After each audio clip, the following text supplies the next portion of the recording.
हरियाणा का वह गांव जहां से चुने गए 5 विधायक। पूरे देश में हरियाणा विधानसभा चुनाव चर्चाओं में बना हुआ है। यूं तो देश के 4 राज्यों में विधानसभा चुनाव हो रहे हैं, लेकिन काफी सुर्खियों में हरियाणा विधानसभा चुनाव ही बना हुआ है। यहाँ की राजनीति काफी दिलचस्प है और देवीलाल का राजनीतिक विरासत भी काफी रोचक है। 2019 में विधानसभा चुनाव हुए और इस चुनाव में सबसे दिलचस्प बात जो निकलकर हरियाणा विधानसभा में आई वह थी एक गांव से 5 विधायकों का विधानसभा में होना। इनमें सबसे अहम नाम है दुष्यंत चौटाला, उनकी मां नैना चौटाला, कांग्रेस के बागी रंजीत चौटाला जो निर्दलीय विधायक थे, युवा चेहरा में थे अमित सिहाग और अपने अधिक स्वभाव और अपने एक अलग तरह की राजनीति के लिए जाने जाने वाले अभय चौटाला। इसमें सभी नाम देवीलाल परिवार से है जो बाद में टूट गए। दुष्यंत चौटाला अनौपचारिक तौर पर 2013 से वे राजनीति में सक्रिय रहे। वे विदेश में पढ़ाई कर रहे थे, लेकिन इस बीच ही उन्हें हरियाणा की राजनीति संभालनी पड़ गई।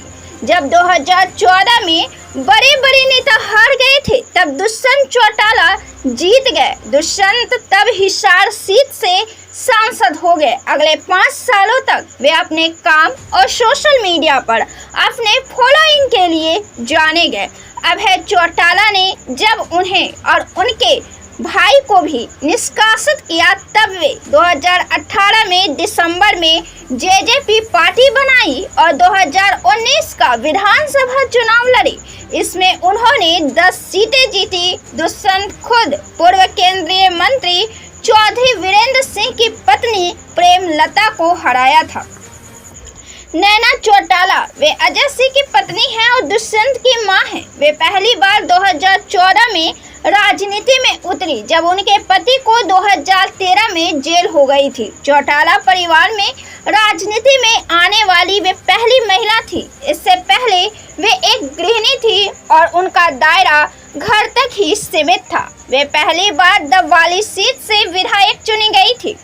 करीब 1.5 साल पहले उन्होंने महिलाओं के लिए हरी चुनरी की चौपाल नाम से कार्यक्रम शुरू किया और अपनी पकड़ मजबूत की। 2019 का विधानसभा चुनाव भिवानी जिले की बड़रा सीट से चुनाव लड़कर जीत लिया उन्होंने।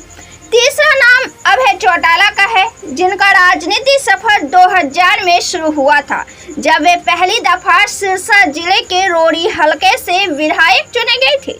फिर वे 2009 में इलाहाबाद से उपचुनाव जीतकर नया कीर्तिमान स्थापित किया और फिर दोबारा से इलाहाबाद से चुनाव जीता। इस दौरान जब पूछा गया कि किसकी सरकार बनेगी, तो उन्होंने कहा कि ये तो नहीं कह सकते, लेकिन हम कांग्रेस के साथ नहीं जाएंगे और जेजेपी को भी नहीं जाना चाहिए, क्योंकि जेजेपी को भी कांग्रेस से हाथ नहीं मिलाना चाहिए, क्योंकि कांग्रेस के नेता भूपेंद्र सिंह हुड्डा के समय में ही उनके पिताजी ओम प्रकाश चौटाला और भाई अजय चौटाला को सजा मिली थी और उसमें हुड्डा का हाथ था।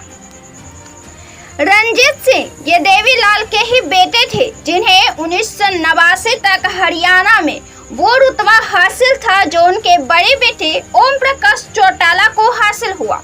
तब देवीलाल को उप प्रधानमंत्री बनने का न्योता मिला, तो उनके सामने प्रश्न यही था कि हरियाणा की बागडोर वो किसे सौंप कर जाएं। एक तरफ थे उनके बड़े बेटे ओम प्रकाश चौटाला और दूसरी तरफ थे रंजीत सिंह। रंजीत सिंह देवीलाल सरकार में कृषि मंत्री थे और वे देवीलाल का काम संभालते थे। ज्यादातर विधायकों से उनको मत भी हासिल था।